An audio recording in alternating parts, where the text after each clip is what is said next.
magwe-welding ba or kung ano yung gagawin ko. What's up mga kabayan, kamusta kayo dyan? So Sunday, napaganda ng panahon, positive 25, napakainit nga pala ngayon. So tignan nyo naman ang costume ko ngayon, no?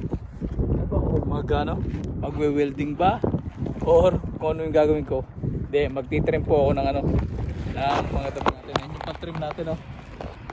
Bali kahapon nakapag tapos na ng damo. Gamit natin yung ating ride on o yung low mower natin.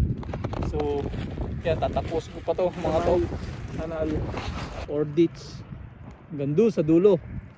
Tapos yung mga tira-tirang nasa gilid ng damo na ititrim pa rin natin. So let's go! Tignan nyo nga pala mga kabayan yung suot ko. Meron ako ditong plastic kasi nagtatalsikan sa jogging pants. Pero meron man akong bota. Siyempre mahirap din linisin. Tapos yung jogging pants, ginagamit ko itong pantrabaho. Hirap tanggalin bago papasok ko sa loob ng bahay. Siyempre, hirap din na maglinis sa loob ng bahay. Madudumi na naman. Kaya ginawa ko, kasi po magkuha ng plastic, maglagay na lang dito. O at least sa plastic nagpupuntahan. Kanina kasi panay damo yung yung jogging pants ko. Saan ba? Meron pa ba? Wala na pala. So yun, magtitrim muna tayo mga kababayan.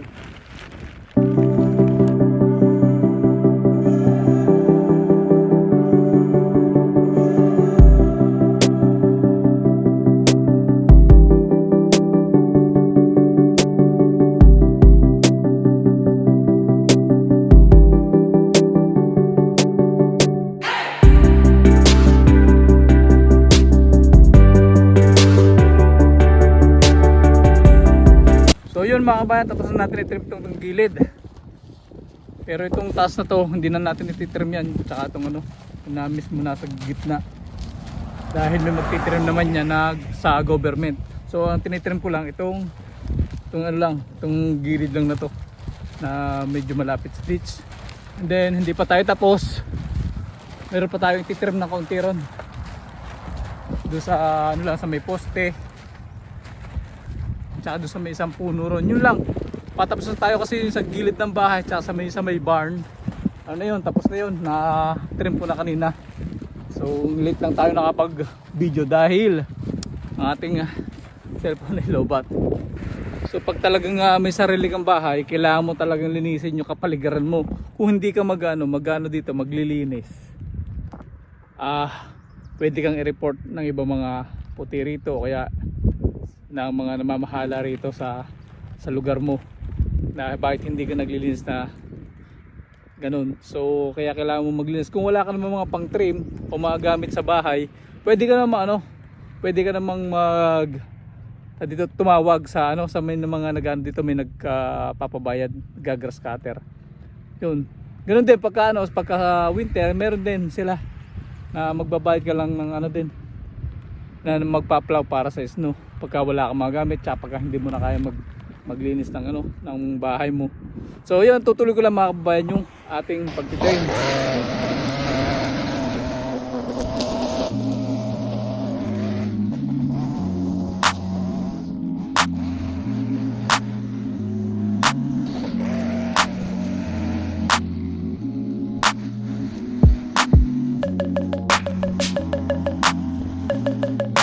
Welcome back mga kababayan. So kakatapos lang natin i-trim yung gilid ng bahay tsaka yung mga puno na natira doon.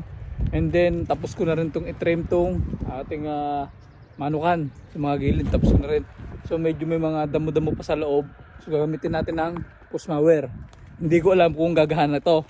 Pero last year naga naman to. Problema nga lang, minsan ayaw mandar. So tatry natin and then checkin natin kung may gusalina. So meron naman siyang gusalina, kaso kakunti na. So tatry natin paandarin kung aandar to. Bago mo paandarin, kailangan ipus mo muna to daw ng 3 times. Pero ginagawa kahit 5 times. Try natin paandarin mga kababayan. So yun mga kababayan, itatry nga natin paandarin itong ating push mower dahil matagal na nga itong naka-stock. At ito nga, at ilang beses ko nang hinihila, hindi ko mapaandar. At chinik ko nga rin pala dyan yung pinaka-carburetor niya, pero ayaw pa rin. At nangali na nga ako dyan at nilipat ko naman yung ating kaliwang kamay para pumila. Dahil nga ayaw mandar tong ating push mower. At ayun nga, napagod na nga tayo mga kababayan. So ayaw dyan umandar, pero tatarin natin ayusin maya maya. A few moments later. Ayun, mga kababayan, umandar na. Linis ko lang yung parang niya.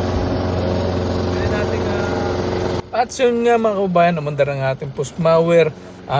Linis ko nga lang yung spark plug niya para umandar. And then yun nga, linis nga natin yung loob ng ating mini farm dyan. So yan, inumpisa ko lang niya mag push cutter dyan.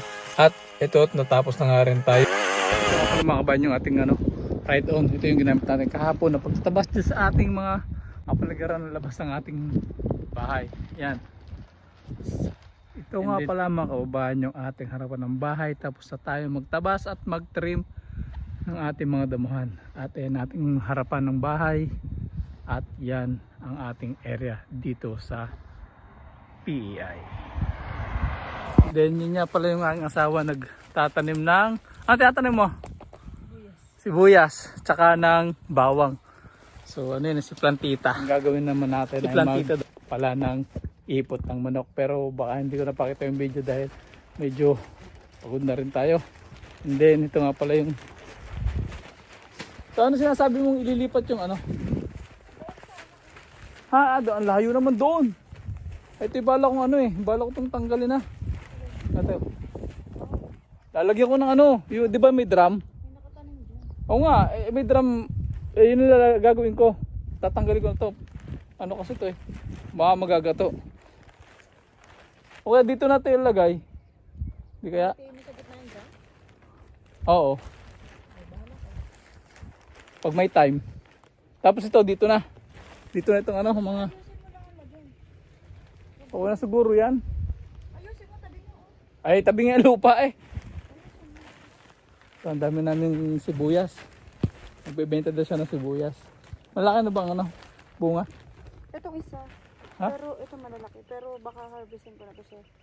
Susunod pa. Tapos ito, tatanggal ko na to. Sisira. Oo, Ay, nandyan yung grapes. Hindi, ito lang. Ito mga pinagtaniman na nakaraan ng, ng kamatis tsaka patola. Patola. Ng, paano ito? Talong. So, marami pa rin project mga kababayan pag ganitong summer. So, yun lang mga kababayan. Ingat lagi, lalo sa ating mga OFW. Salute.